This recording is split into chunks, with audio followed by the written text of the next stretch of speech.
hoy lo que vamos a hacer es ver fiebre reumática, después vamos a ver tiroiditis de Hashimoto, y por último vamos a concluir con enfermedad de Sjögren, ¿sí? Cada vez que terminemos una presentación, vamos a hacer un espacio para resolver algunas dudas, ¿sí?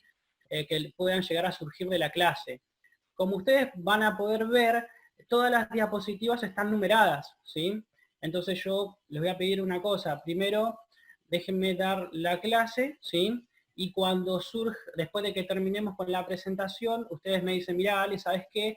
En la diapositiva 7 no entendí lo que quisiste decir, entonces ahí eh, resolvemos esas dudas, ¿sí? Por eso las diapositivas están todas numeradas. Quédense tranquilos, ¿sí? Que el material, todo eso lo van a tener para que puedan estudiar, ¿sí? Bien, antes que nada, sí, algunos agradecimientos. Primero a Juan, sí, quiero agradecerle por darme la oportunidad de poder dar la clase, ¿sí? A los chicos de Nuevo Espacio también por proveerme, ¿sí? De justamente este espacio para poder compartir esta charla, ¿sí? Y bueno, y ojalá bueno, que esta herramienta a ustedes les sirva, ¿sí? Vamos a ir arrancando, ¿sí? Bueno, chicos, buenas tardes, mi nombre es Alejandro, yo les cuento que soy docente de patología hace 6 años, ¿sí? Bueno, en esta nueva oportunidad, ¿sí? Vamos a ver esta enfermedad llamada fiebre reumática, ¿sí?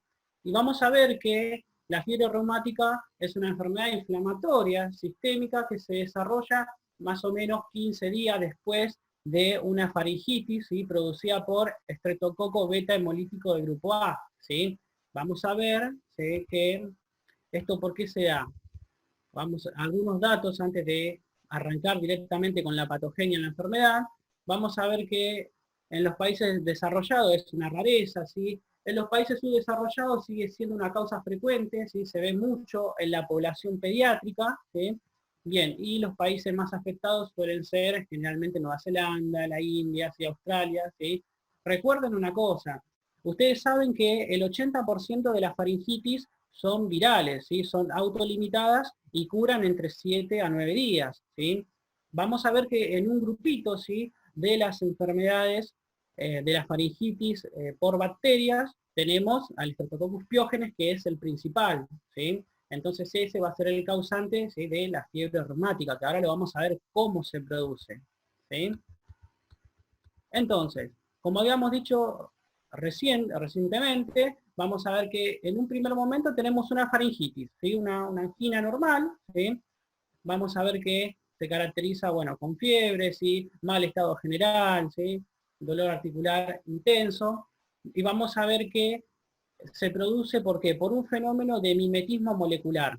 ¿Qué significa eso? Nosotros vamos a ver que la respuesta inmune contrarresta, ¿sí? A lo que sería la bacteria, pero reconoce una proteína que se llama proteína M, ¿sí? Esa proteína M es muy similar a proteínas que tenemos nosotros en el cuerpo, ¿sí? Generalmente en lo que sería articulaciones, corazón, ¿sí?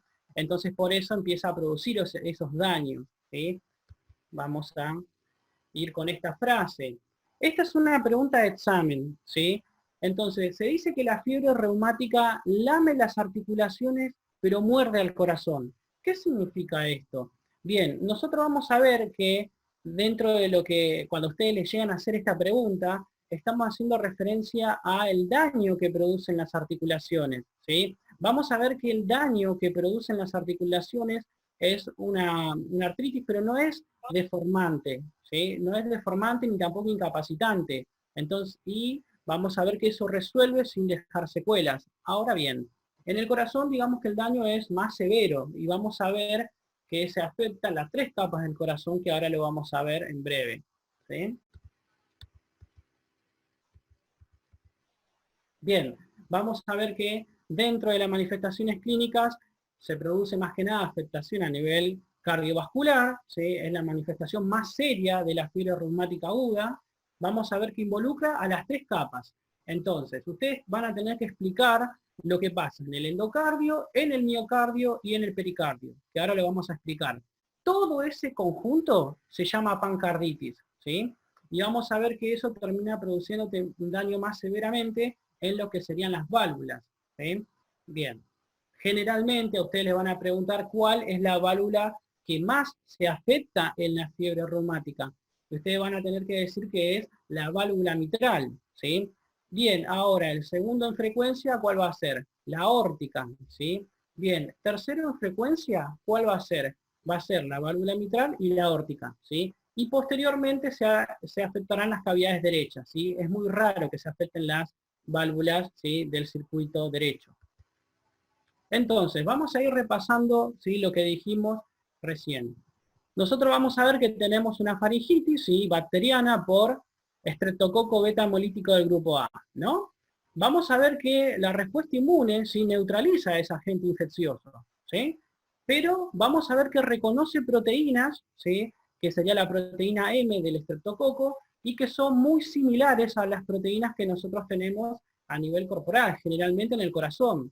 Entonces, vamos a ver que estos anticuerpos reaccionan neutralizando, ¿sí?, lo que serían las capas del corazón. Entonces vamos a ver que acá se da un fenómeno de hipersensibilidad de tipo 2, ¿sí? Entonces, ¿qué se produce a nivel de lo que serían las válvulas? Vamos a ver que se producen pequeñas vegetaciones, ¿sí?, como ustedes lo van a ver acá, que son vegetaciones o verrugas también se dice, de 2 milímetros de diámetro, ¿sí?, que son foquitos de necrosis fibrinoide, ¿sí? Vamos a ver que se producen estas vegetaciones en las líneas de cierre de estas válvulas, ¿sí? Muy bien. Entonces ahí tenemos la endocarditis, ¿sí? Ahora vamos a ver acá en el miocardio qué es lo que se producen. Vamos a ver que tenemos, ¿sí?, los famosos nódulos de Aschoff, ¿sí?, que son focos de necrosis fibrinoide, ¿sí? Todo eso va a estar rodeado por un infiltrado inflamatorio a predominio mononuclear, ¿sí? También vamos a tener una célula que es patognomónica, que es un macrófago aumentado de tamaño, que presenta un núcleo redondo u oval, que presenta la cromatina en forma de cinta, ¿sí? Entonces vamos a ver que a eso se lo llama célula en oruga o célula de Anichkow. Y esas son células patognomónicas de la fiebre reumática. Entonces, si le llegan a aparecer en alguna pregunta choice, ¿cuál es la célula patognomónica de la fiebre reumática? Entonces ustedes van a tener que contestar que es la célula de Anichkow, ¿sí? Muy bien. Entonces acá tenemos la endocarditis, miocarditis, y ahora nos falta la pericarditis. Muy bien. Vamos a ver que tenemos un exudado inflamatorio a nivel del pericardio, muy rico en fibrina, ¿sí? Y bueno, pero ¿cuál sería la consecuencia acá? Vamos a ver que la consecuencia de tener este exudado inflamatorio rico en fibrina termina provocando adherencias entre el pericardio parietal y el pericardio visceral. Y cuando uno quiere separar la hoja parietal de la visceral, vamos a ver que es muy difícil. Entonces se le dice que es una pericarditis en pan y mantequilla. ¿Por qué? Porque ese exudado inflamatorio rico en fibrina, ¿sí?, cuando produce la fusión de las capas viscerales, ¿sí?, tanto el pericardio parietal como el visceral, hace recordar, ¿sí?, a dos hojas de pan untadas con mantequilla. Por eso se le dice pericarditis en pan y mantequilla, ¿sí? Pero recuerden que esto se produce como consecuencia de este abundante exudado inflamatorio rico en fibrina. Recién ahí nosotros podemos decir que se produce la pancarditis, ¿sí? Bien, entonces sigamos un poco más. ¿Qué eran los cuerpos de Aschoff? Recuerden que los cuerpos de Aschoff, ¿sí?, se encuentran en las tres capas, ¿sí? Entonces vamos a ver que son focos de necrosis fibrinoide, ¿sí?, rodeados por linfocitos, macrófagos, ¿sí? Y vamos a ver que tenemos la célula, ¿sí?, de Anichkow, que es un macrófago aumentado de tamaño, ¿sí?, que presenta un núcleo redondo u oval, ¿sí?, que presenta la cromatina, ¿sí?, en forma de cinta, ¿sí? Bien, vamos a ver que esas células de Anichkow también pueden convertirse en células multinucleadas, y ahí lo vamos a llamar célula de Aschoff, ¿sí? No es lo mismo las células de Anichkow que la de Aschoff, ¿sí? Bien, la célula de Anichkow es el macrófago aumentado de tamaño, ¿sí?, con un núcleo solo, ¿sí?, con la cromatina dispuesta en forma de cinta. La célula de Ashford sería el macrófago, pero multinucleado, ¿sí? Pero la patognomónica es la célula de Anichkov, ¿sí, chicos? Bien, sigamos un poco más. Entonces, repasando un poco lo que acabamos de decir previamente, tenemos una faringitis, ¿sí?, que precede, ¿sí?, a la fiebre reumática, ¿sí?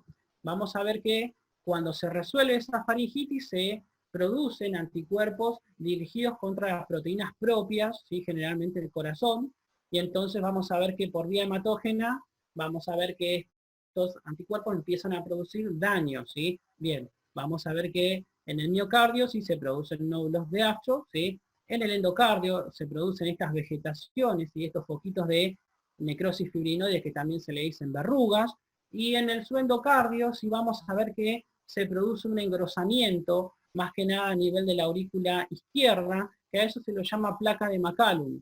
Ahora, recuerden una cosa, yo les había comentado que la válvula más frecuentemente afectada es la mitral, ¿no? Cuando, como consecuencia de esta fibrosis que se produce, ¿sí?, en esta válvula, entonces vamos a tener flujo de sangre retrógrado. Eso choca con la pared de la aurícula izquierda, y entonces ese engrosamiento en el subendocardio, ¿sí?, se llama placa de McCallum. Entonces, esto surge como consecuencia de este flujo regurgitante de sangre hacia la aurícula izquierda, ¿sí? Y por último, pericarditis fibrinosa, por este exudado inflamatorio rico en fibrina, ¿sí?, que le da esta pericarditis en pan y mantequilla.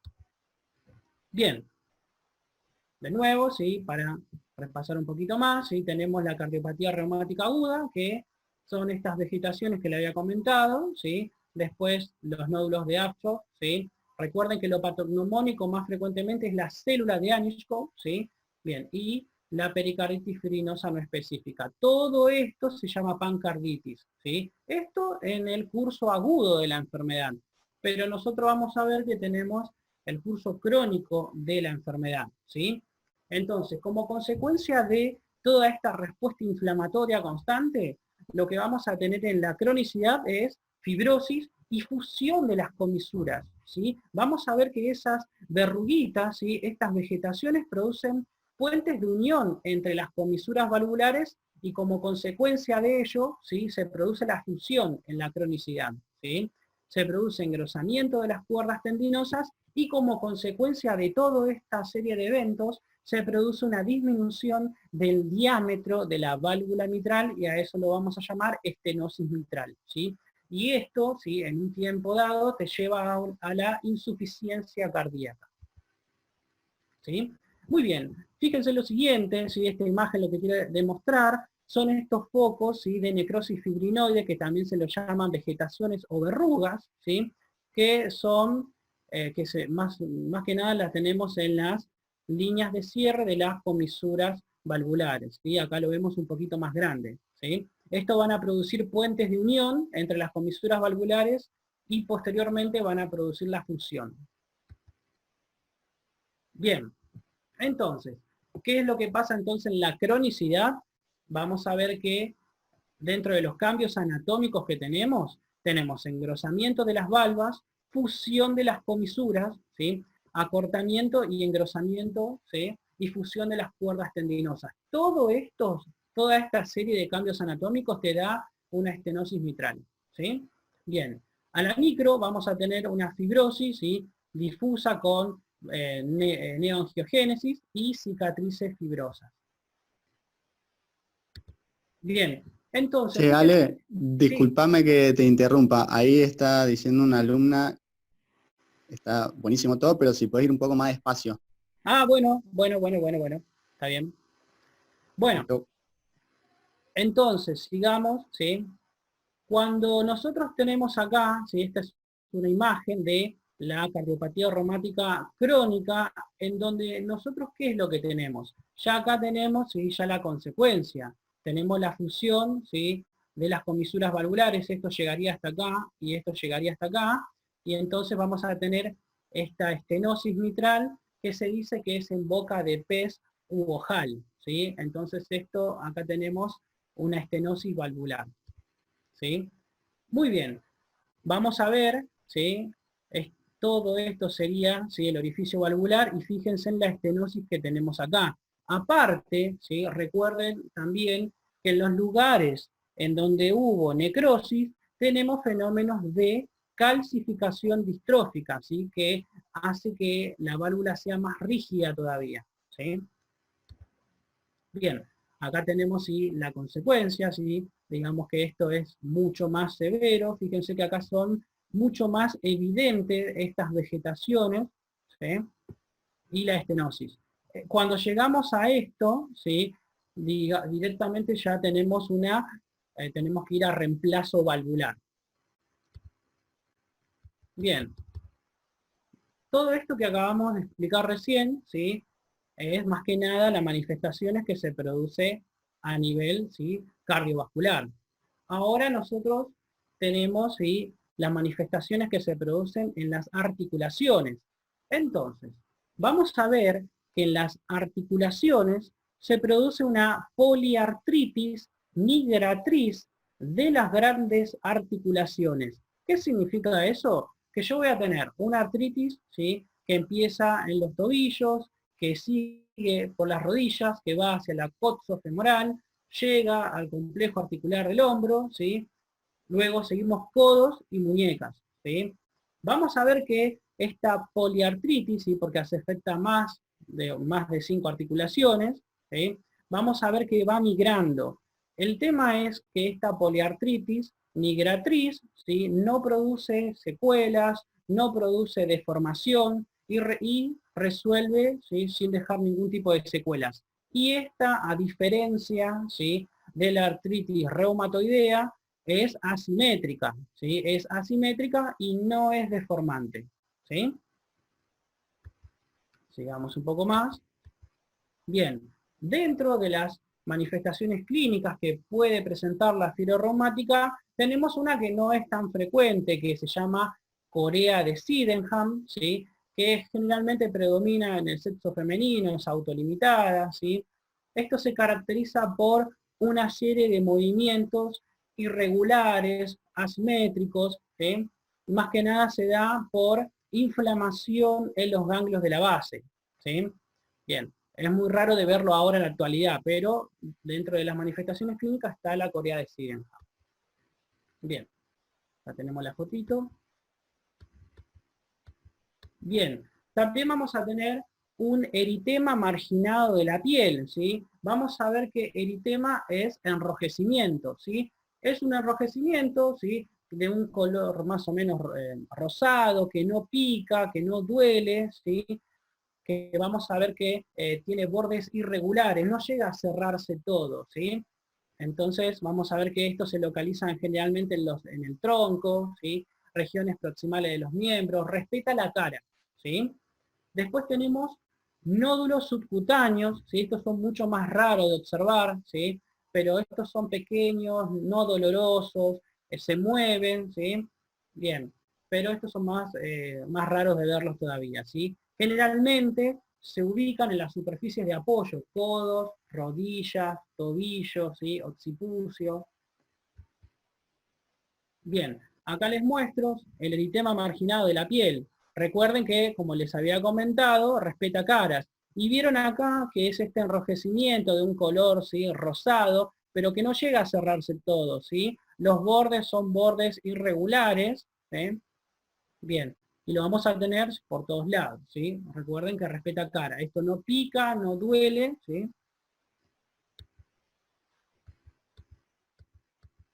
Bien, hasta ahora hablamos de las manifestaciones clínicas mayores. Ahora vamos a hablar de las manifestaciones clínicas menores. ¿Por qué menores? Porque estas las pueden tener otras patologías también, ¿sí? Y entonces uno puede confundir el diagnóstico. Por eso no son tan sugestivas de fiebre reumática, por eso se dicen manifestaciones menores, ¿sí? Bien, entonces, dentro de las manifestaciones menores tenemos dolores en las articulaciones, fiebre, ¿sí?, prolongación del PR, sí, que esto nos puede llevar a arritmias, ¿sí? Esto más que nada se produce por la respuesta inflamatoria, ¿sí?, y esto altera lo que sería el sistema de conducción, ¿sí?, por la respuesta inflamatoria y la fibrosis que conlleva, ¿sí? Bien, después elevación de los reactantes de fase aguda, o sea, aumento de la eritrosedimentación de la proteína C reactiva, ¿sí? Esto te lo puede dar cualquier otra infección también, por eso se dicen manifestaciones menores, ¿sí? Bien, vamos a ver que también podemos documentar la infección, ¿sí? Por cultivo de fauces o la serología, ¿sí? Lo que se busca es anticuerpos contra la streptolicina O, ¿sí? Anticuerpos anti-streptolicina O van a estar elevados. Y eso quiere decir que nosotros tenemos anticuerpos contra si el estreptococo beta hemolítico del grupo A. O también podemos hacer cultivo, ¿sí? Y bueno, ahora tenemos algo que se llama strep test, que vamos a ver que es un método rápido, sí que en 20 minutos sabemos, ¿sí? Si nosotros tenemos esa infección por estrepto beta hemolítico del grupo A, ¿sí? Bien, ¿cómo hacemos el diagnóstico de fiebre reumática? Esa es otra pregunta de examen, ¿sí? Para eso nosotros vamos a utilizar unos criterios que se llaman criterios de Jones, ¿sí? En donde nosotros vamos a ver que en esta tablita que vemos acá tenemos las manifestaciones mayores y manifestaciones menores, ¿sí? Entonces vamos a necesitar, ¿sí? Al menos dos criterios mayores, o sea, al menos dos manifestaciones clínicas mayores, o una manifestación clínica mayor y dos menores, más el signo de infección, ¿sí? Por estreptococo beta hemolítico del grupo A. Yo tengo o el cultivo o la serología para la gente en cuestión, ¿sí? Entonces, de nuevo, les repito, para hacer el diagnóstico necesito o dos criterios mayores más la serología o el cultivo, o un criterio mayor más dos criterios menores más la serología o el cultivo. ¿Sí? Sí o sí yo necesito comprobar que tengo una infección por estreptococo beta hemolítico del grupo A. ¿Sí? Y los criterios mayores o manifestaciones mayores son los que acabamos de decir recién. La carditis, ¿sí? La poliartritis, corea de Sydenham, el eritema marginado de la piel y los nódulos subcutáneos. Estos se conocen como criterios mayores o manifestaciones mayores, ¿sí? Y las manifestaciones menores será lo que yo le decía. No son muy sugestivos de fiebre reumática porque lo pueden tener otras, ¿sí? Otras infecciones, que son fiebre, artralgia, ¿sí? Puede ser fiebre reumática previa, ¿sí? Volumen de sedimentación globular alta, PCR alta, proteína C reactiva alta, leucocitosis, ¿sí? Y intervalo PR alargado, ¿sí? Bien, después signo de infección por estreptococo puede ser una escarlatina reciente, ¿sí? O que el cultivo me dé positivo, ¿sí? O que los anticuerpos me den positivos. Les repito, para hacer diagnóstico necesitan dos criterios mayores más la serología o el cultivo, o un criterio mayor más dos menores más la serología o el cultivo. Bien, entonces acá estos son los criterios mayores, ¿sí? La alteración a nivel de las articulaciones, ¿sí? La poliartritis migratriz de las grandes articulaciones, ¿sí? La pancarditis, ¿sí?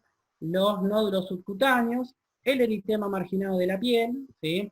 Y vamos a ver acá la corea de Sydenham, criterios mayores, ¿sí? Y criterios menores, artralgia, prolongación del intervalo PR, fiebre, ¿sí? Y los reactantes de fase aguda elevados, ¿sí? Bien, y nos despedimos, y ahora yo espero que hayan entendido por qué la fiebre reumática lame las articulaciones y muerde el corazón, ¿sí? Recuerden lo siguiente, vamos a ver que el daño que producen las articulaciones, vamos a ver que es una artritis, poliartritis migratriz de las grandes articulaciones, ¿sí? Y esto resuelve sin dar ninguna secuela, no deforma, ¿sí? Solamente produce dolores e inflamación. Y en el corazón, recuerden las secuelas que produce, ¿sí? Que siempre va a dejar algún rastro. Bien, terminamos con esta primera presentación de fiebre reumática. ¿Alguna duda de algo que hayamos visto en esta presentación?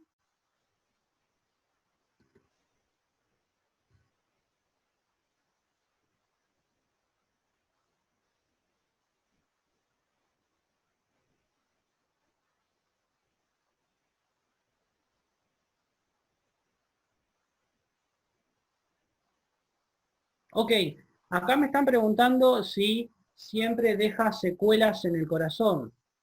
A ver, nosotros vamos a ver que sin tratamiento, si una vez que se establece, sí va a dejar secuelas, ¿sí?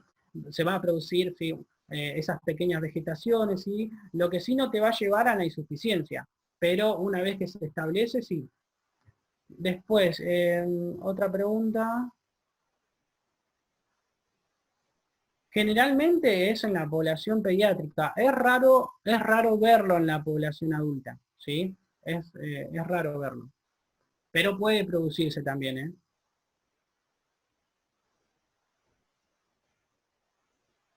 Ok, muy bien. ¿Cuánto tarda en presentarse la aguda después de la primera infección? Mira, ten en cuenta de que esto se produce más o menos unas 3 semanas, ¿sí? Vos tuviste una faringitis, ¿sí? Que eso resolvió. Entonces, en 3 semanas vos vas a tener, ¿sí? Esa manifestación de fiebre reumática. Se te tarda aproximadamente 3 semanas, ¿sí?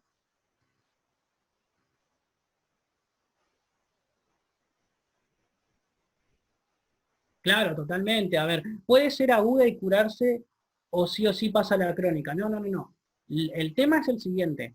Si uno lo trata en la fase aguda de la enfermedad, uno ¿sí? directamente lo trata y lo cura. ¿Sí? El tema es el siguiente, no pasar a la cronicidad.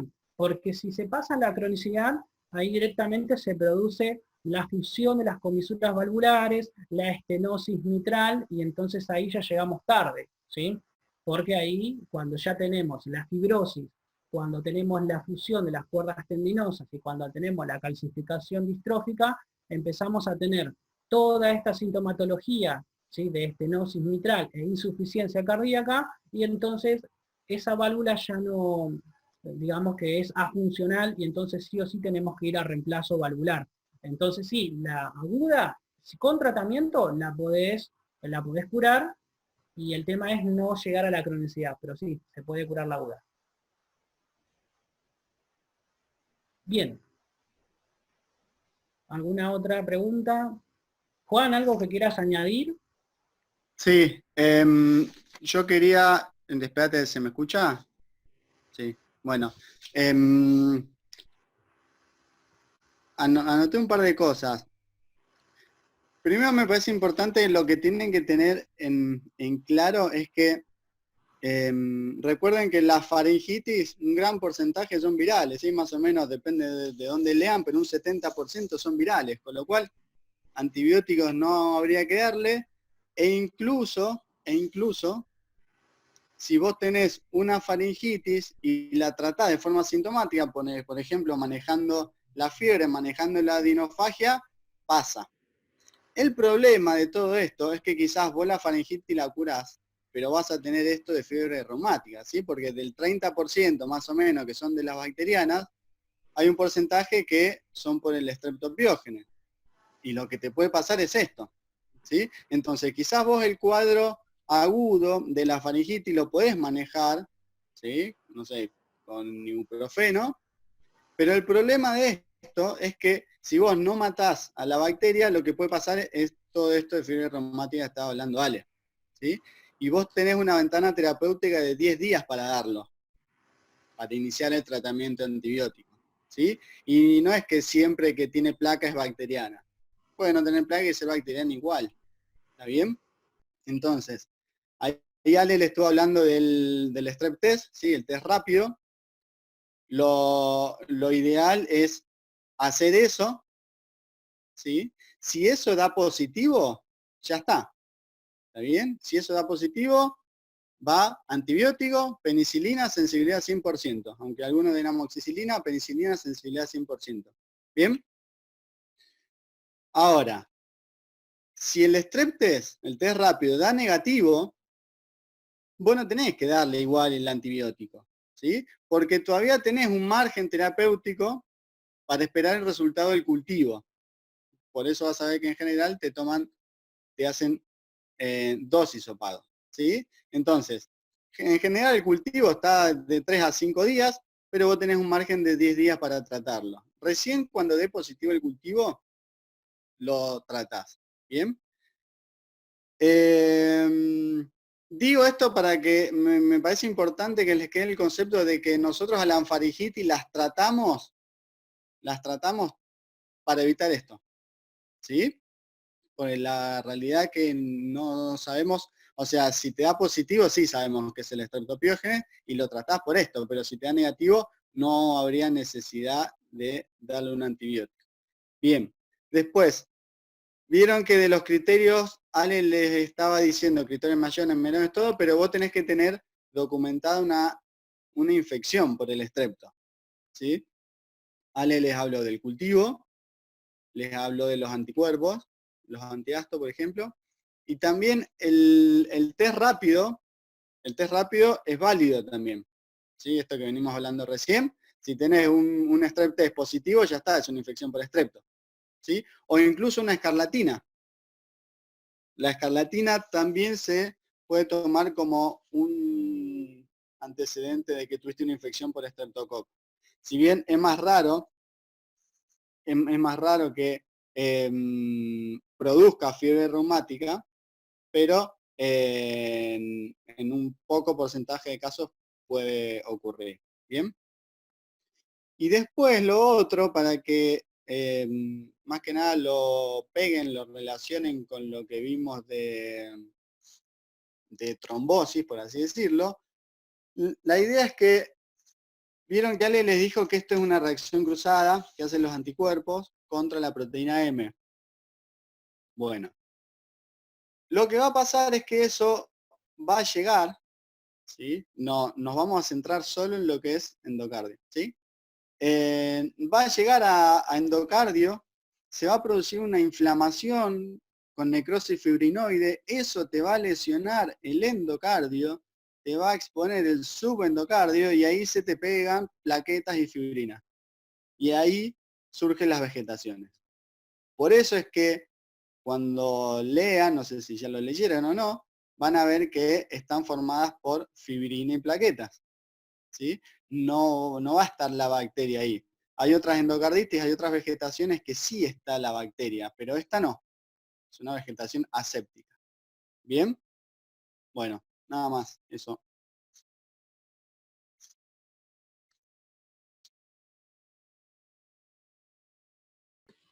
Bueno, ¿están vivos todavía? Bueno, vamos ahora a hablar de tiroiditis de Hashimoto, ¿sí? Que dentro de todo no es algo, no es muy difícil, pero sí lo que tiene de características las enfermedades autoinmunes es que es un poquitito aburrida de estudiarlas, pero bueno, vamos a tratar de ponerle más ganas, ¿sí? Entonces, dentro de lo que sería la tiroiditis de Hashimoto, sí sabemos que es una enfermedad autoinmune, ¿sí? En la cual se produce una destrucción progresiva de la glándula tiroidea y esto te lleva a una insuficiencia, ¿sí? Tiroidea gradual y progresiva.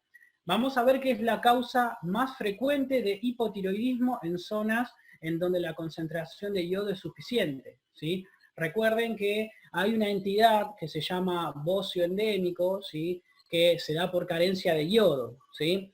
Recuerden otra cosa, nosotros ahora, ¿sí? En la sal de consumo, ¿sí? Se le añade yodo, que son los requerimientos necesarios que nosotros necesitamos para mantener, ¿sí? Esa función tiroidea. ¿Dónde vamos a poder encontrar bocio endémico? Por ejemplo, en el norte, en las salinas, ¿sí? En donde no, ya teniendo las salinas no van a andar comprando sal, pero esta como no tiene yodo, ¿sí? Entonces se produce ese bocio endémico, ¿sí? Y algo endémico quiere decir que afecta más del 10% de una población, ¿sí? Perdón por hacer este paréntesis, pero era importante, ¿sí?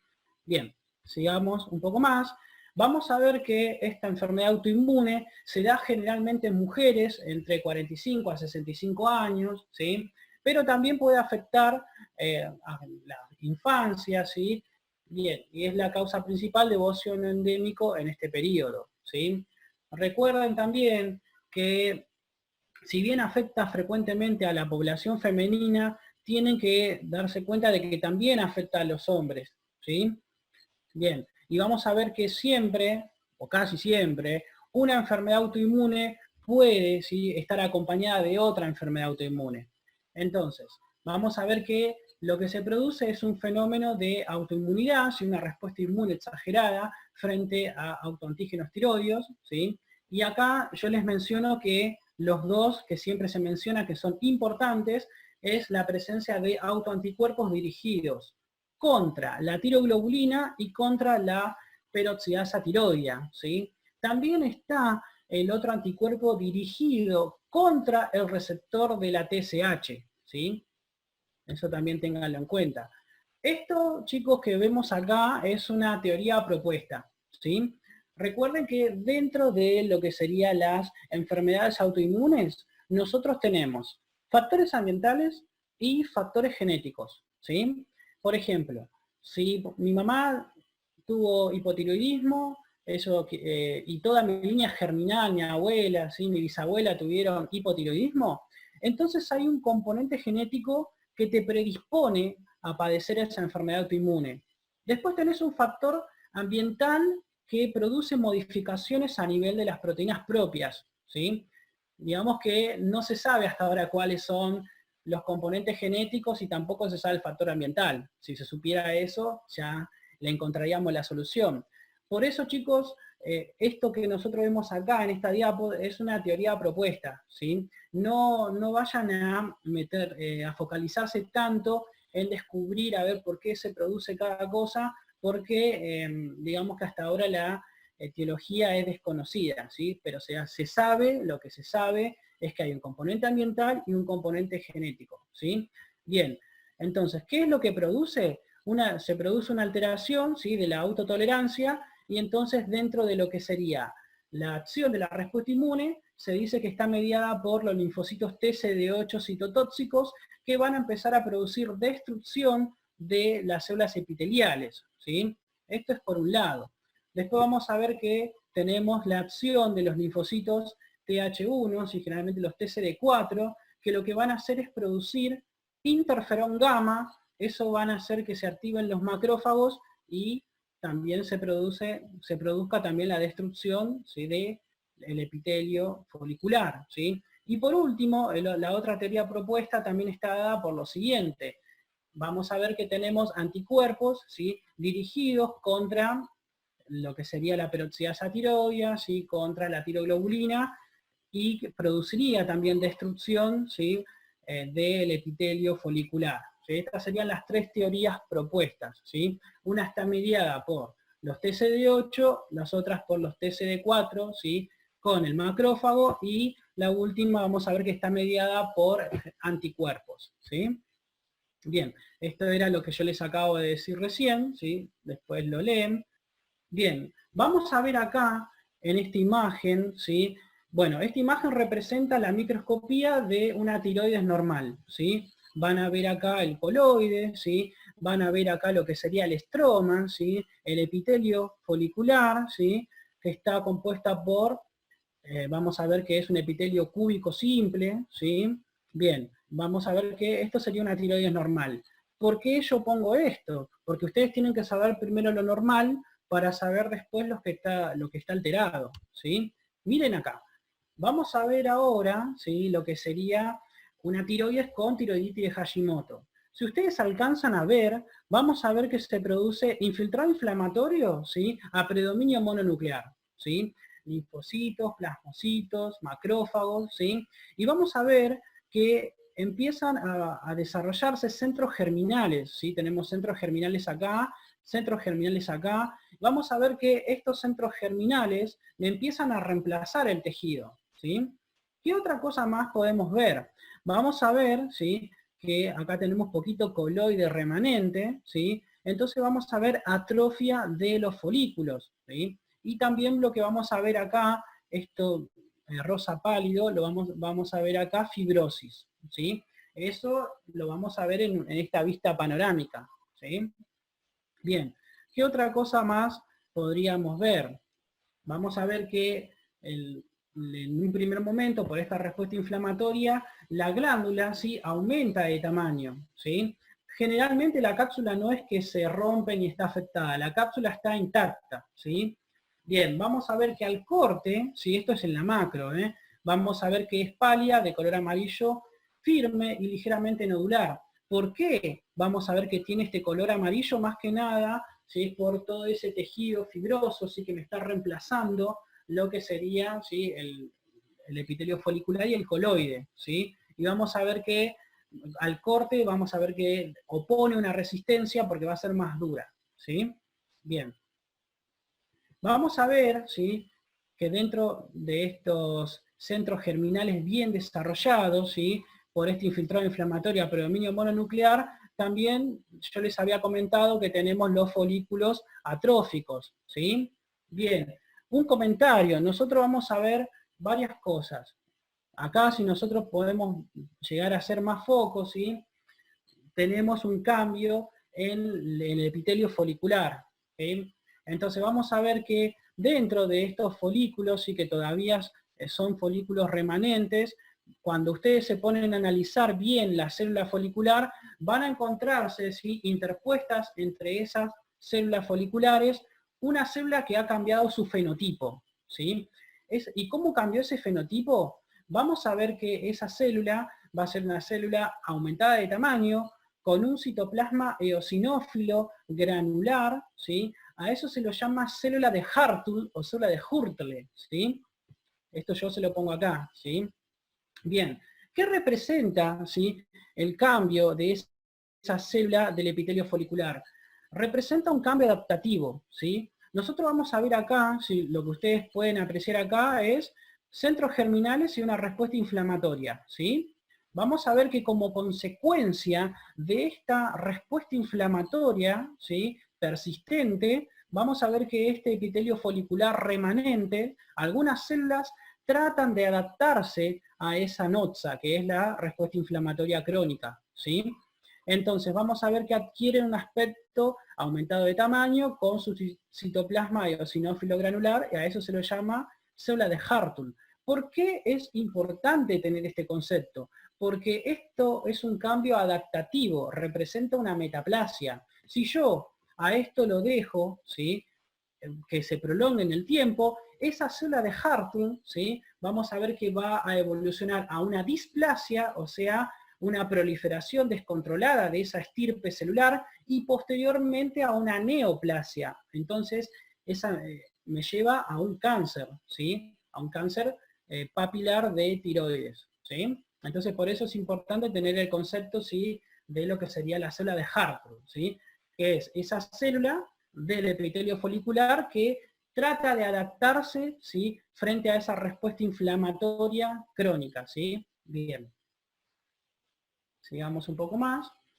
Entonces, vamos a ver algunas características de lo que sería el hipotiroidismo, ¿sí? Vamos a ver que dentro de ellos tenemos caída del cabello, ¿sí? Macroglosia, por acumulación de mucopolisacáridos, ¿sí? Entonces vamos a ver que la lengua está grande, ¿sí? Aumenta de tamaño. Acá no se ve, pero lo que podemos observar, ustedes alguna vez cuando vean un paciente con hipotiroidismo, díganle que saquen la lengua y van a ver en los laterales de la lengua la impronta de los dientes marcada, ¿sí? Porque la lengua es grande para la cavidad bucal, ¿sí? Intolerancia al frío, ¿sí? Síndrome del túnel carpiano por inflamación de los tendones, ¿sí? Después, bueno, alteraciones del ciclo, ¿sí? La piel va a ser áspera, ¿sí? Seca y amarilla. Vamos a ver que tenemos un aumento de peso, por más que haga todas las dietas habidas y por haber, vamos a ver que aumenta de peso sin ninguna otra causa, ¿sí? También algo que llama mucho la atención va a ser ese cansancio extremo. Va a estar hablándote y a medida que te habla se está durmiendo, ¿sí? Eso vamos a ver que tiene una lentitud, ¿sí? Bien, vamos a ver que también tiene edema, ¿sí? Edema palpebral, ¿sí? Vamos a ver que la cara va a estar hinchada. A eso se lo llama facies abotagada, ¿sí? Que es esa cara hinchada por ese edema bipalpebral que tiene, ¿sí? Y vamos a ver que tenemos un enlentecimiento, ¿sí? En lo que sería la atención y memoria, ¿sí? Muy bien. Vamos a ver, ¿sí? Que esto no es que se manifiesta de un día para el otro, ¿sí? Vamos a ver que en un primer momento tenemos una respuesta inflamatoria, ¿sí? En la glándula tiroides. Vamos a ver que en un primer momento aumenta el tamaño, ¿sí? vamos a ver que este tamaño suele ser asimétrico. Si suele ser asimétrico y vamos a ver que es solamente en una parte, ojo, hay que sospechar que no sea un cáncer, ¿sí? Eso es un dato de color. Ahora bien, vamos a ver que generalmente una persona empieza a manifestar fenómenos de hipotiroidismo, pero chicos, en algunos pacientes ocurre lo siguiente. Vamos a ver que previamente a un hipotiroidismo tenemos fenómenos de hipertiroidismo. A esto se lo llama hashitoxicosis o tormenta tiroidea. Ahora, ¿cuál sería la explicación de por qué se produce esta tormenta tiroidea o hashitoxicosis? Yo les había comentado que se produce una inflamación de lo que sería la glándula tiroides, ¿no? Vamos a ver que se produce destrucción de los folículos y entonces empieza a liberar, ¿sí?, las hormonas tiroideas a la circulación. Es por eso que nosotros vamos a tener niveles aumentados de hormonas tiroideas en sangre, ¿sí?, con fenómenos de hipertiroidismo, y vamos a ver que la TSH va a bajar, ¿sí? Nosotros vamos a ver que esto, prolongado en el tiempo, esta respuesta inflamatoria que produce fibrosis. ¿Por qué? Porque ese epitelio folicular no se vuelve a recuperar, ¿sí? Y luego se produce atrofia, ¿sí? Entonces vamos a ver que esta ya sería, si ya el estadio crónico con la atrofia. Entonces vamos a tener, ¿sí?, que previamente al hipotiroidismo, en algunos pacientes tenemos este fenómeno de hashitoxicosis o tormenta tiroidea, ¿sí?, pero cuando ya se reducen los niveles de hormonas tiroideas en sangre, ¿sí?, vamos a ver que empezamos a tener fenómenos de hipotiroidismo, ¿sí?, disminución de hormonas tiroideas y aumento de la TSH, ¿sí? ¿Por qué? Porque ya esta glándula ya no te responde, ¿sí? Muy bien, sigamos un poco más. Ahora bien, nosotros vamos a ver, yo les había comentado que la tiroiditis de Hashimoto es una enfermedad autoinmune que se produce frecuentemente en la población femenina, ¿no?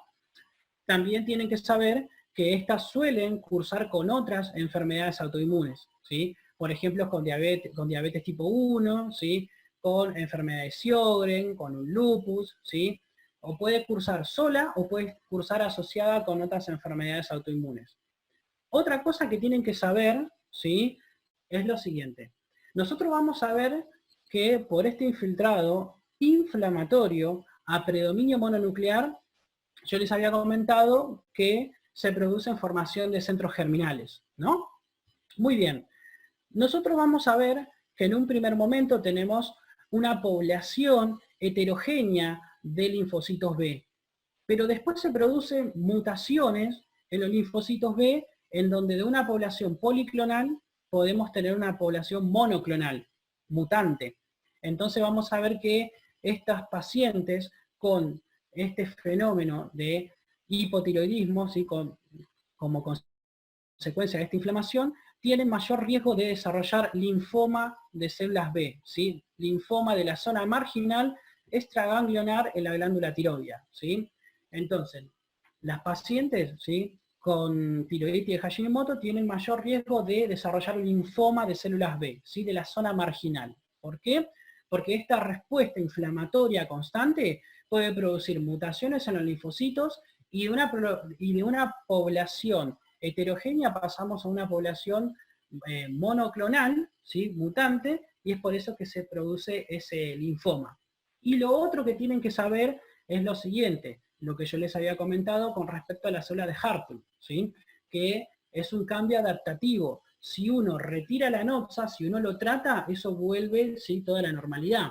Pero de una célula de Hartung, ¿sí?, si yo nunca trato la noxa, si yo nunca trato esa respuesta inflamatoria, indefectiblemente vamos a llegar a un cáncer. Generalmente el cáncer es un carcinoma papilar, ¿sí? Bien. ¿Preguntas? ¿Preguntas de esta enfermedad? ¿Entendieron algo?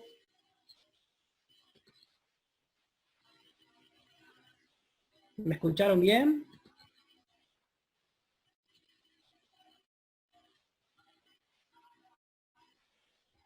Sí, sí, sí, totalmente. A ver, ¿se puede donar sangre teniendo tiroiditis de Hashimoto? Sí, se puede, porque recordad que es la propia respuesta inmune, ¿sí? Que, digamos, sintetiza anticuerpos, ¿sí?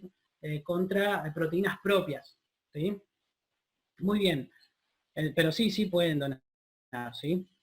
Bien, ¿la hashitoxicosis es lo mismo que la tirotoxicosis? Sí, es exactamente lo mismo. Hashitoxicosis o tirotoxicosis o tormenta tiroidea es lo mismo, ¿sí?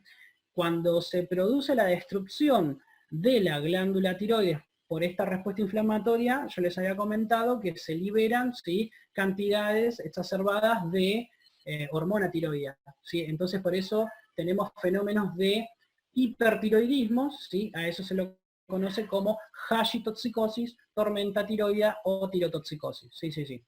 Muy bien. ¿Qué otra cosa más? Con respecto a lo que sería linfoma. Bien, yo les había comentado lo siguiente. Nosotros vamos a ver que tenemos formación de centros germinales, ¿sí?, en lo que sería la glándula tiroides, ¿sí?, por esta respuesta inflamatoria, ¿sí?, crónica. Ahora bien, vamos a ver que si yo todo el tiempo estoy inflamando ese tejido y todo el tiempo tenemos proliferación de células B, en un momento podemos tener mutación en una sola célula. Y si llegamos a tener una mutación en un solo linfocito, ese linfocito va a dar 2 linfocitos y así 4 linfocitos, y entonces esa población monoclonal mutante te va a producir ese linfoma de la zona marginal de células B, ¿sí? Por eso es que estas pacientes que presentan hipotiroidismo, ¿sí?, por este fenómeno de respuesta inflamatoria exacerbada, tienen mayor probabilidad de padecer un linfoma. ¿Sí? Bien. Juan, algo que quieras añadir? No, me pareció bastante claro, sí. Em, Importante, creo que tienen que saber a los fines que a ustedes les interesa, es los anticuerpos marcadores de Hashimoto, lo de la célula de Hartle, y recuerden lo de la causa de hipotiroidismo, ¿sí? O sea, una persona, por ejemplo, acá en Capital, donde el consumo de yodo es adecuado, y tiene hipotiroidismo, lo que primero vas a pensar es en tiroiditis Hashimoto. Es lo que primero pensás, ¿sí? Y todo lo que eso conlleva, pues saber que es una patología autoinmune, muchas veces está asociada con otra patología autoinmune, con lo cual empezás a buscar otras patologías, ¿sí? Pero me parece importante para ustedes y para su formación que cada vez que tengan frente a ustedes un paciente con hipotiroidismo, ¿sí?, lo primero que tienen que pensar es en esta patología autoinmune, ¿sí? No, nada más.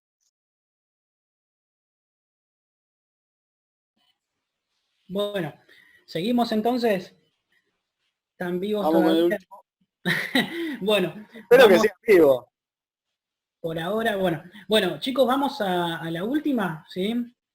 Bien, vamos a hablar un poquito de enfermedad de Sjögren, ¿sí? A ver. Bueno, dentro de lo que sería la enfermedad de Sjögren, también sabemos, ¿sí?, que es una enfermedad autoinmune, ¿sí?, que se caracteriza ¿por qué?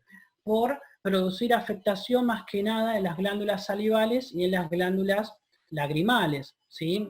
Vamos a ver que la sequedad bucal se llama xerostomía y la sequedad ocular queratoconjuntivitis seca, ¿sí? Vamos a ver que esto se produce como consecuencia de ¿qué? De fenómenos de autoinmunidad. Una cosita, recuerden que si bien se produce afectación en las glándulas salivales y en las glándulas lagrimales, se afectan las glándulas exócrinas del organismo, ¿sí? Se concentra más bien en la parte de las glándulas lagrimales y salivales, pero afecta, ¿sí?, a las glándulas exócrinas de todo el organismo, ¿sí?, para que lo tengan en cuenta. Puede llegar a aparecer como un trastorno aislado, ¿sí?, o sea, solamente boca seca o ojos secos, o también puede estar asociado a otras enfermedades autoinmunes. Recuerden que cuando lleguen a ver a alguna paciente con Sjögren, van a poder ver que puede llegar a tener una tiroiditis de Hashimoto, ¿sí? O una artritis reumatoidea, ¿sí? O un lupus también, ¿sí? Pero a ustedes en la pregunta de examen, las que les pueden llegar a realizar es la siguiente. ¿Cuál de las autoinmunes se relaciona o cuál suele aparecer más frecuentemente con enfermedades de Sjögren? La respuesta es la artritis reumatoidea es la más frecuente, ¿sí? Cuando tenemos enfermedades de Sjögren, ¿sí? Suele cursar con artritis reumatoidea, ¿sí? No siempre, ¿sí? Pero suele cursar. Bien, digamos. Bien, vamos a ver que se produce en mujeres, ¿sí? Entre 50 a 60 años de edad, ¿sí? Bien, vamos a ver que esto se caracteriza ¿por qué? Por producir un infiltrado inflamatorio, ¿sí? Linfoplasmocitario, generalmente afecta a las glándulas lagrimales y salivales. ¿Por qué puse esto en rojo? Porque a ustedes suelen preguntarle, ¿sí? ¿De qué es el infiltrado? ¿Qué tipo de linfocitos son los que más frecuentemente se presenta? Bien, el infiltrado inflamatorio sí es predominantemente de linfocitos TCD4, ¿sí? Podemos tener linfocitos B, ¿sí? Y algunas células plasmáticas, pero vamos a ver que los linfocitos TCD4 son los que están con más frecuencia, ¿sí?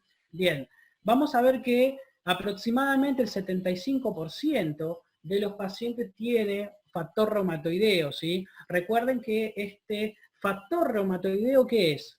Vamos a ver que el factor reumatoideo es un autoanticuerpo dirigido contra la porción FC de la propia IgG que tenemos nosotros, ¿sí? Entonces, vamos a ver que este es un anticuerpo de tipo IgM. Ahora, vamos a ver que en la enfermedad de Sjögren podemos tener o no, ¿sí? Este factor Che, reumatoideo. Ale, esperá porque se cortó, yo veo todo tildado. ¿Todo tilado? A ver. Sí,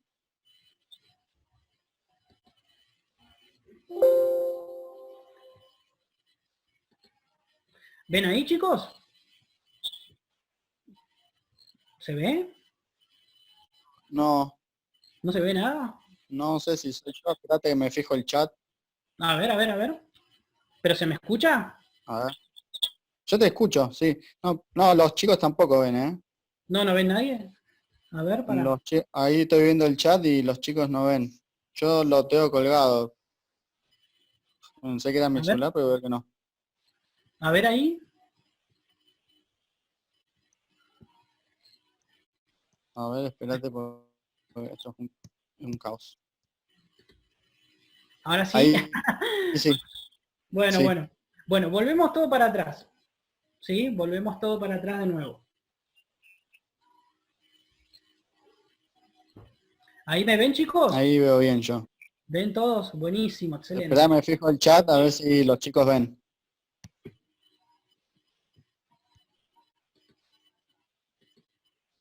Sí, sí, sí, ahí dicen que ven. Buenísimo. Ahí dice, Es mi lucha con este sistema. dice Cristian que estaba durmiendo, que solo estaba escuchando. Qué Bueno, bárbaro, muy bien. bueno, qué Iba a suerte. soñar con vos. No, no, los chicos todavía están vivos, es buena señal eso. Bien, bueno, Bueno, ya vamos. solucionado perdón chicos.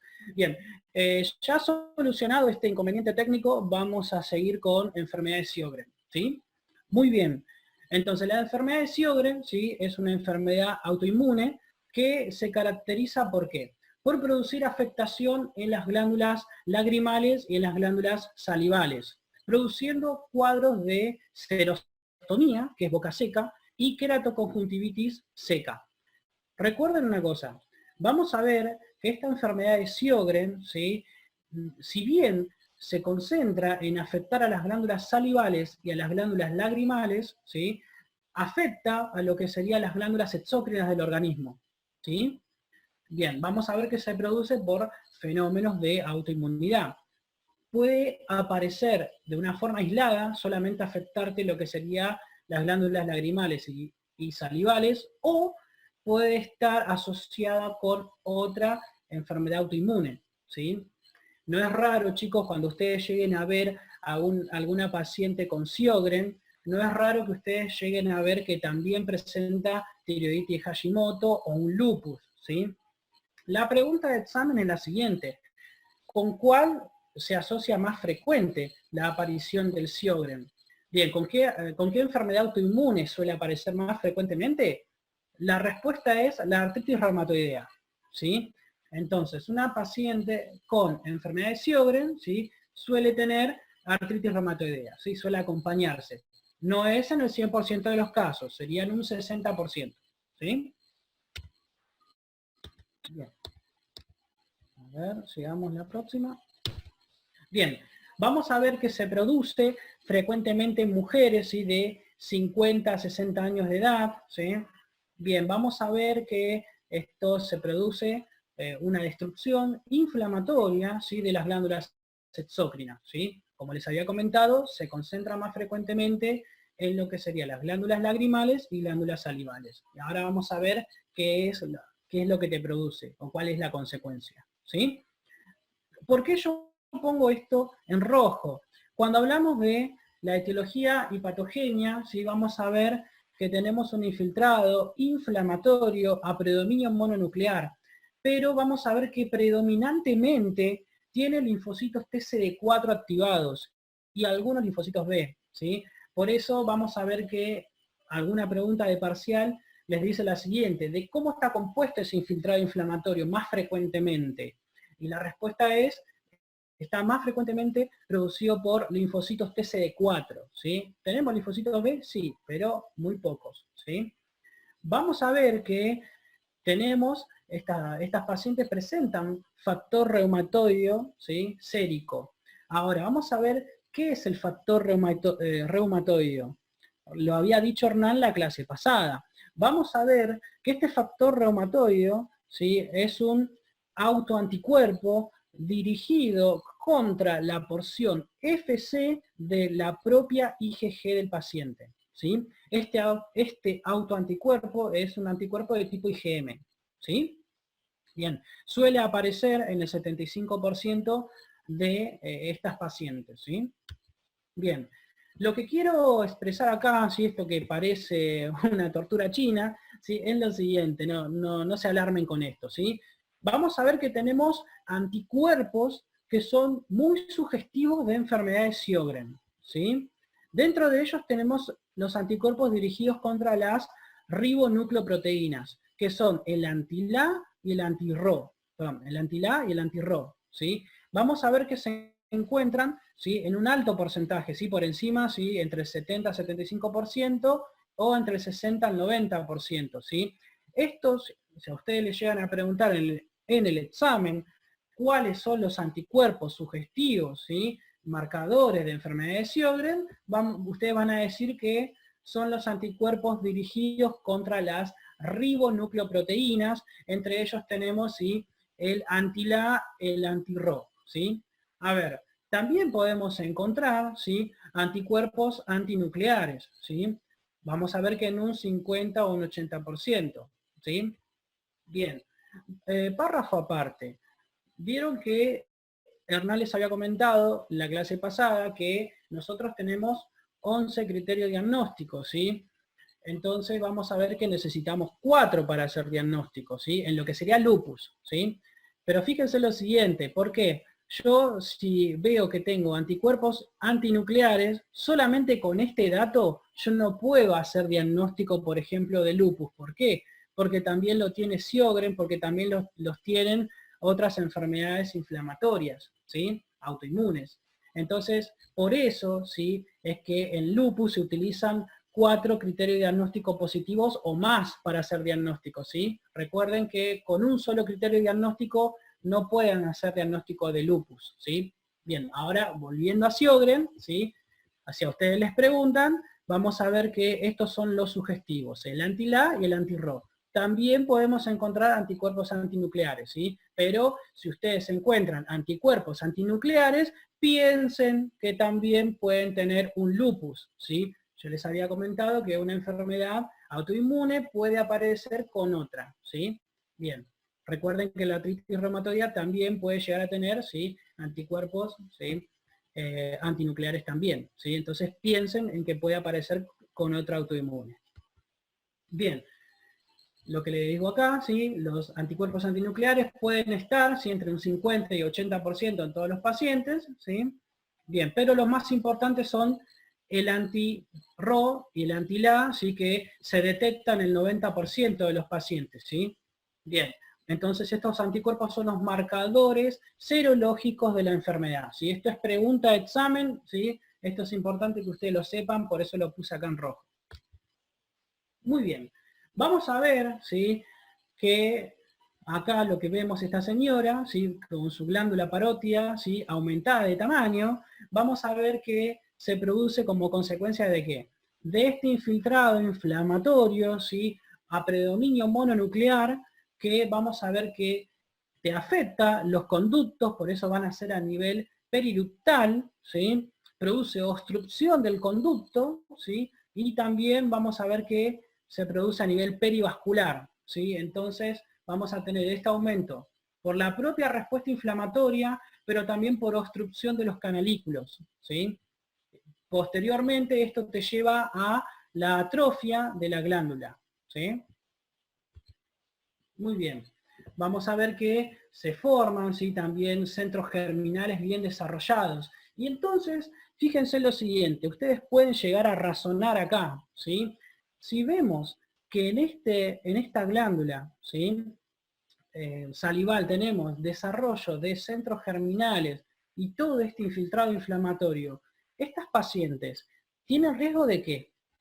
Tienen también riesgo de padecer linfomas, ¿sí? Entonces vamos a ver que estas pacientes, ¿sí?, con enfermedad de Sjögren, al igual que las pacientes con tiroiditis de Hashimoto, tienen riesgo de padecer linfomas, ¿sí?, de la zona marginal de células B, ¿sí? Muy bien. Vamos a ver que como consecuencia de esta respuesta inflamatoria tenemos atrofia, fibrosis, ¿sí? Y vamos a ver que todo ese tejido se va reemplazando por grasa. A esto también lo llamamos, ¿sí?, lipomatosis por sustitución, ¿sí? Bien. Vamos a ver, ¿sí?, un poquito qué pasa con los ojos.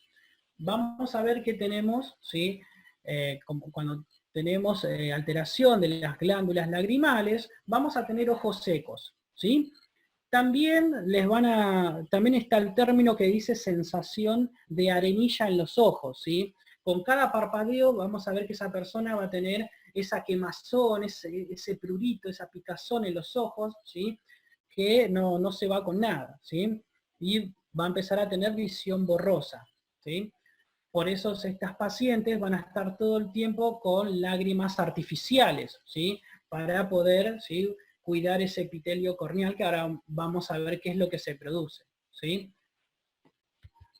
Bien, vamos a ver acá, ¿sí?, que si nosotros no tratamos esta causa, vamos a tener erosiones y úlceras en la córnea, ¿sí? Es por eso que esto nos lleva a la visión borrosa y vamos a empezar a tener, digamos, secreciones espesas en lo que sería a nivel de la conjuntiva, ¿sí? Bien, sigamos un poco más. Hay algunas pruebas, ¿sí? Esto es como un dato de color, pero hay algunas pruebas que se hacen para poder ver si esa persona tiene, ¿sí?, el nivel de lágrima suficiente como para mantener la lubricación del ojo, ¿sí? Acá tenemos una prueba que se llama prueba de Schirmer, que es utilizar un papel secante. Bien, vamos a ver que esperamos 5 minutos y cuando vemos que tenemos menos de 5 milímetros, entonces tenemos, ¿sí?, sequedad en los ojos, ¿sí? Entonces ahí nosotros podemos pensar, ¿sí?, en un Sjögren. Después también tenemos otro test para poder evaluar el daño que tenemos en la córnea, que se llama el test de Rosa Bengala, ¿sí? Yo voy a añadir este colorante, ¿sí?, en el ojo, y si ustedes pueden observar, esto rojito que se ve acá, son las zonas en donde tenemos erosión, descamación de ese epitelio corneal. Entonces cuando vemos todo eso rojito, vamos a ver que eso da un positivo, ¿sí? El test de Rosa Bengala te dio positivo, tengo erosión corneal, ausencia de lágrimas. Bien, vamos a ver que ¿Qué nos pasa cuando tenemos afectación de las glándulas salivales? Vamos a tener dificultad para poder tragar el bolo alimenticio, pero ustedes recuerden otra cosa. La saliva tiene, más allá del componente acuoso, también tiene lactoferrina, lisozima, tiene un poquito de yodo, sodio, tiene inmunoglobulinas, ¿sí? Entonces, primero vamos a tener una disfagia, ¿sí? Dificultad para tragar. En la lengua vamos a tener lengua depapilada, ¿sí? Vamos a tener fisuras en la boca, pero fíjense, vamos a tener una alteración, ¿sí? En este componente inmunológico, en donde vamos a tener mayor predisposición para padecer, ¿qué cosa? Caries.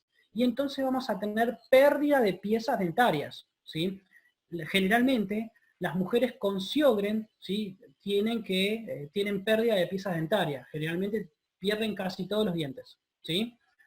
Vamos a ver que también podemos llegar a tener sangrado, ¿sí? Nasal anterior, que es epistaxis, ¿sí? Bronquitis recurrente. Yo les había comentado que si bien se afectan las glándulas lagrimales, ¿sí?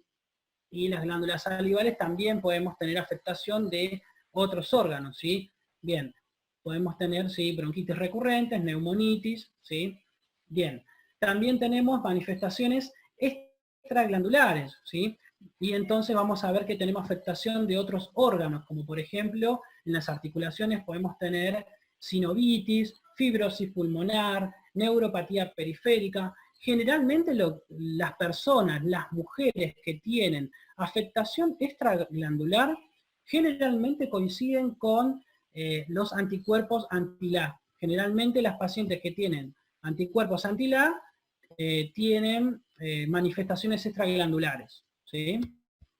Bien, acá vemos, ¿sí? La alteración de lo que sería la lengua, ¿sí? La lengua depapilada, ¿sí? Bien, acá tenemos, ¿sí? Lesiones en lo que sería la comisura de la boca, ¿sí? Podemos llegar a tener fisura del hueso palatino también, ¿sí?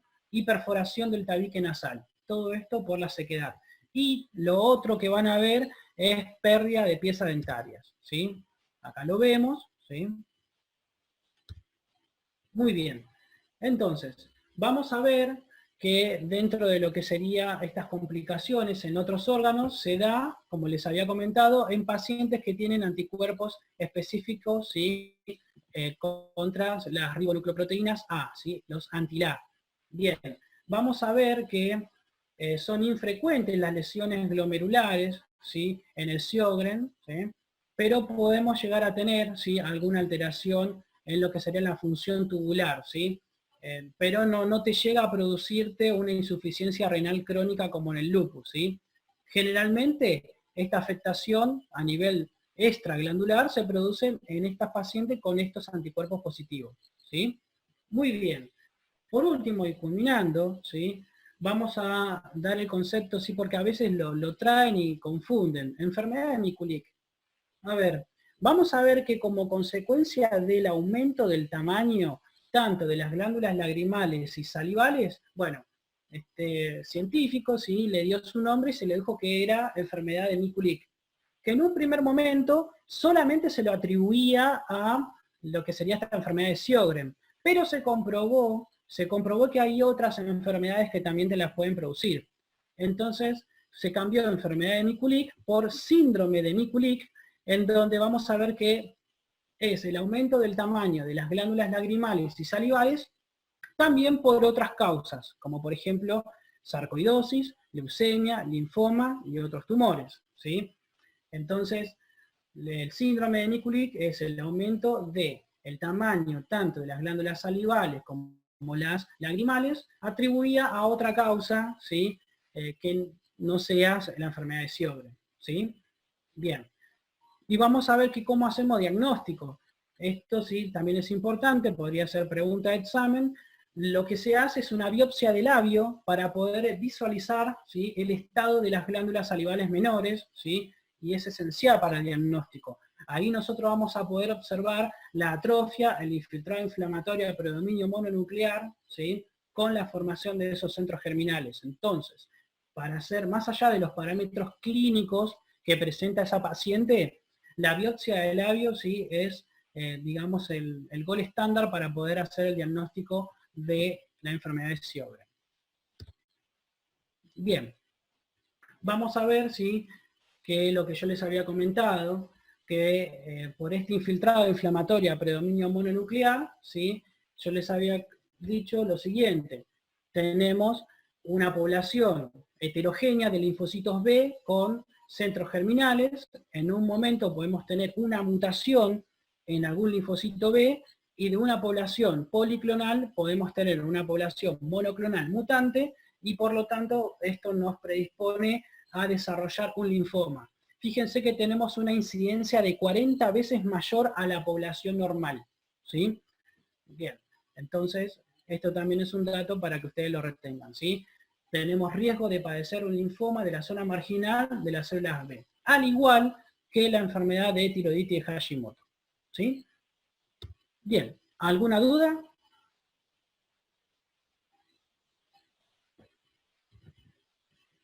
A ver.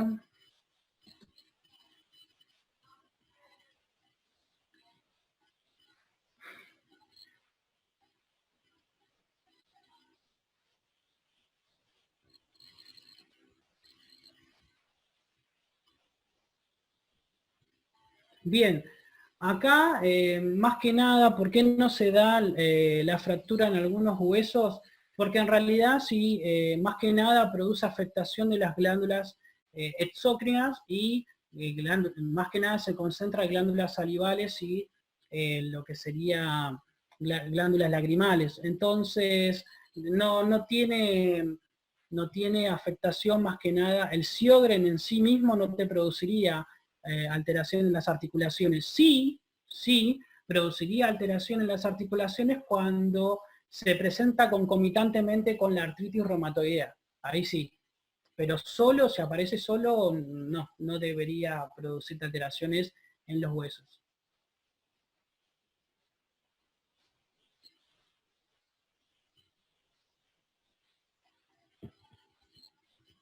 ¿Vos, Juan, querés añadir algo? Sí, en realidad si no tienen más dudas, no. Sí, me parece importante lo que tienen que saber de esta enfermedad.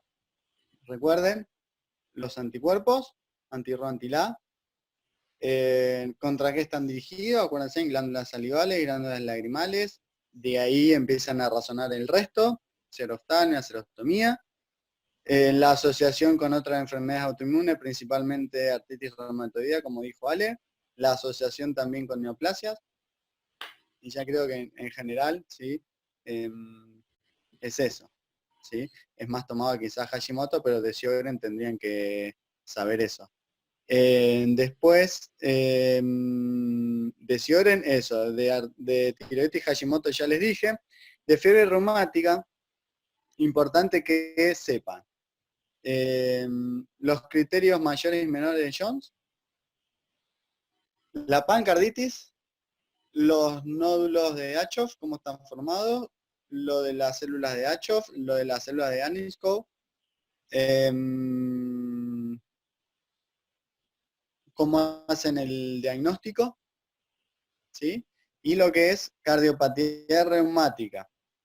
Acuérdense que quizás en el periodo agudo lo más heavy es la pericarditis y la miocarditis, pero después cuando todo evoluciona y sigue, la mayor mortalidad es la endocarditis y todo eso que le estaba contando Ale con la estenosis de las comisuras y todo lo que pasa con la mitral. Acuérdense también cuáles son las válvulas frecuentemente afectadas y de fiebre reumática. ¿Qué más? En general, eso.